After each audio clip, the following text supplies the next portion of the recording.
نہ تیرا مقام یوسف جتنا اعلیٰ ہے.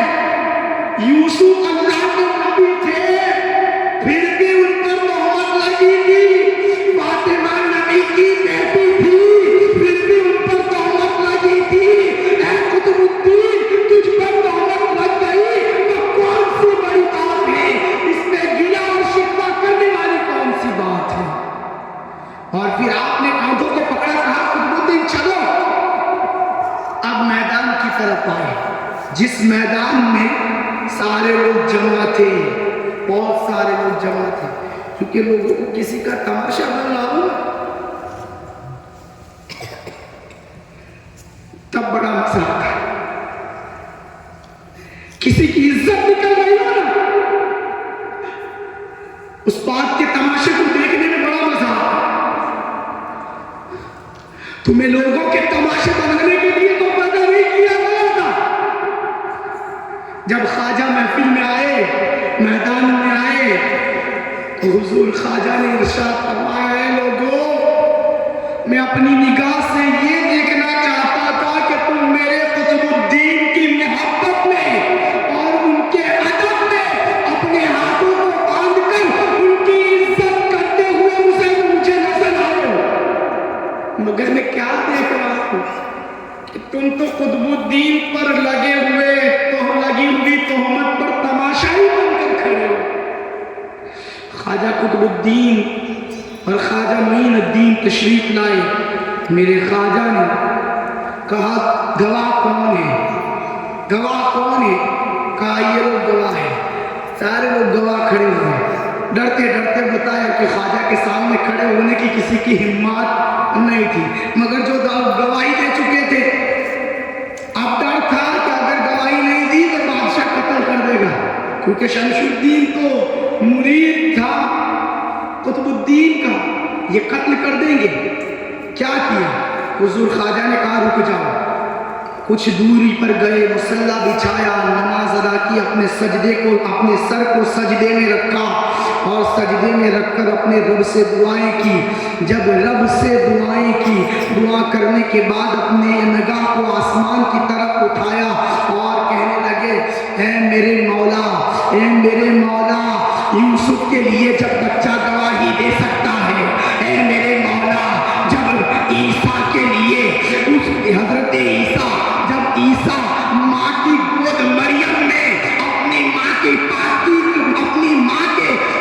ہونے کی گواہی دے سکتا ہے, اے میرے مولا تیرے محبوب کا فرمان ہے میری امت کے اولیاء, میری امت کے علماء بنی اسرائیل کے انبیاء کی طرح ہے. مولا جب یوسف کے لیے بچہ گواہ بنا تھا, جب عیسیٰ اپنی ماں مریم کی پاکی بیان کرنے کے لیے گواہ بنے تھے, میرے مولا یہ 2 مہینے کا جو بچہ ہے یہ بچہ میرے قطب الدین کے لیے گواہی دینا چاہیے.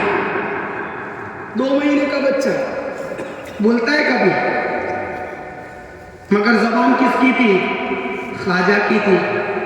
اور جب اللہ والے ہو جاتے ہیں نا تو پھر زبان ان کی ہوتی ہے, فرمان خدا کا ہوا کرتا. خواجہ تشریف لائے اس عورت کے پاس اور کہنے لگے تو کہتی ہے کہ یہ بات سچ ہے؟ اس نے کہا یہ بات سچ ہے. آپ دیکھتے نہیں ہو گواہ بھی موجود ہے. پھر حضور خواجہ نے کہا اے بیٹے, وہ جو 2 مہینے کا بچہ تھا, اے بچے اب یہ سارے گواہوں کی بات چھوڑ, اب گواہی تو دے. کیا تیری ماں جو بات کر رہی ہے سچ کہہ رہی ہے؟ تیری ماں جو کہہ رہی ہے سچ کہہ رہی ہے؟ تو وہ 2 ماہ کا بچہ اپنی ماں کی گود میں بیٹھ گیا. اپنی ماں کی گود میں وہ 2 مہینے کا بچہ بیٹھ گیا اور بیٹھنے کے بعد کہا السلام علیکم یا ولی اللہ, اے اللہ کے ولی تم پر سلامتی ہو. میری ماں جو بات کہہ رہی ہے, جو قطب الدین پر تہمت لگا رہی ہے, یہ قطب الدین پر جھوٹا الزام باندھ رہی ہے, حقیقت تو یہ ہے کہ میرا باپ قطب الدین نہیں, فلاں قبیلے کا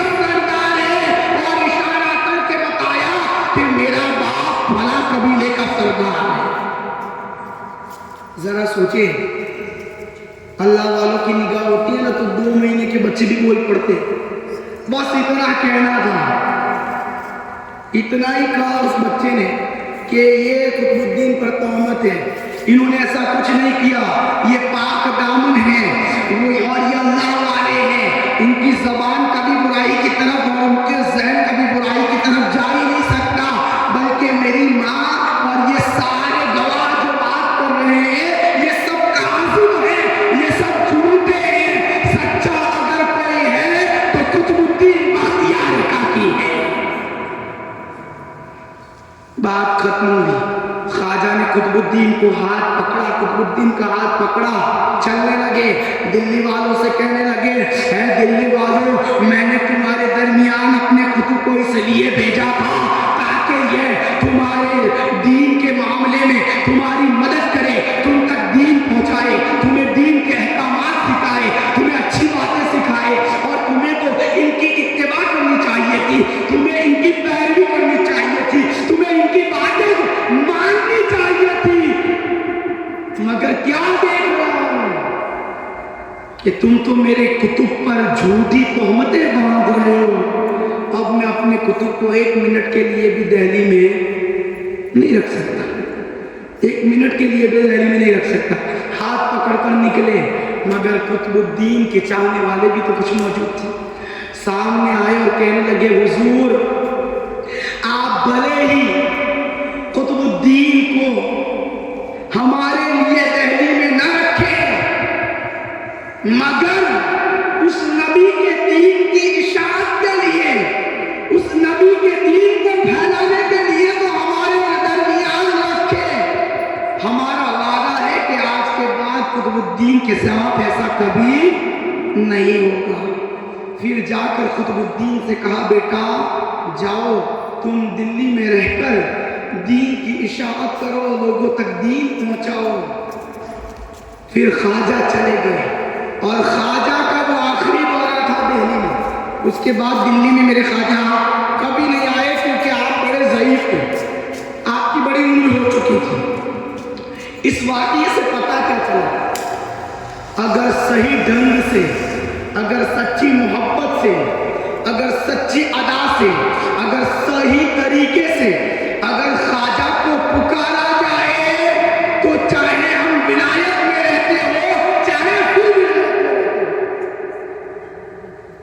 یہ ولایت ہے، اور وہ ولایت ہے، سمجھتے ہیں ولایت جہاں پلین میں بیٹھ کر جایا جاتا ہے، جس سے پہلے ولایت کہا کرتا ہے. یہ ہند کا ولایت ہے، وہ آؤٹ آف کنٹری کا ولایت ہے. دنیا کے کسی کونے میں رہ کر میرے خواجہ کو بلاؤ گے، میرے خواجہ ضرور تشریف لائیں گے، میرے خواجہ ضرور مدد فرمائیں گے. مگر ضرورت ہے سچی محبت کی، ضرورت ہے سچی الفت کی، ضرورت ہے سچے پیار کی. صرف زبان پر نعرے غوث یا نعرے خواجہ لانا یہ کافی نہیں ہے، بلکہ ضروری یہ ہے میرے خواجہ ہند میں کیوں آئے تھے. آخری بات، میرے خواجہ ہند میں اس لیے آئے تھے کہ تم نعرے لگاتے ہو. جاؤ بتائیں، میرے خواجہ اس لیے آئے تھے کہ آپ نعرے تکبیر، نعرے رسالت، نعرے غوث، نعرے خواجہ یہ کرتے ہو. نہیں، میرے خواجہ ہندوستان میں اس لیے آئے تھے تاکہ تم تک دین پہنچا دے، تمہیں احکام شرعیہ سکھا دے، تمہیں نماز پڑھنے کا طریقہ سکھا دے، تمہیں روزہ رکھنے کا طریقہ سکھا دے، تمہیں اعمال خیر کے طریقے سکھائے، تمہیں ایک دوسرے کے ساتھ محبت کے ساتھ پیش آنے کے، اور ایک دوسرے کے ساتھ صلہ رحمی کے ساتھ اچھائی کے ساتھ برتنے کے طریقے سکھا دے، تم تک دین کی ساری باتیں پہنچا دے. اس لیے خواجہ تشریف لائے تھے. آپ نعرہ نہیں بھی لگاؤ گے نا چلے گا، نماز پڑھ لینا. آپ نعرہ نہیں بھی لگاؤ گے نا چلے گا، کما حقہ زکات دے دینا. آپ نعرہ نہیں لگاؤ گے نا چلے گا، لوگوں کے ساتھ صلہ رحمی کے ساتھ پیش آ جانا. آپ نعرہ نہیں لگاؤ گے نا چلے گا، آپس میں ایک دوسرے کی مسلمان بھائی بن کے رہ جانا کافی ہو جائے. کیونکہ ہم میرے خواجہ ہندوستان میں محبت پھیلانے آئے تھے، بغض پھیلانے نہیں آئے تھے، دشمنی کے لیے نہیں آئے تھے۔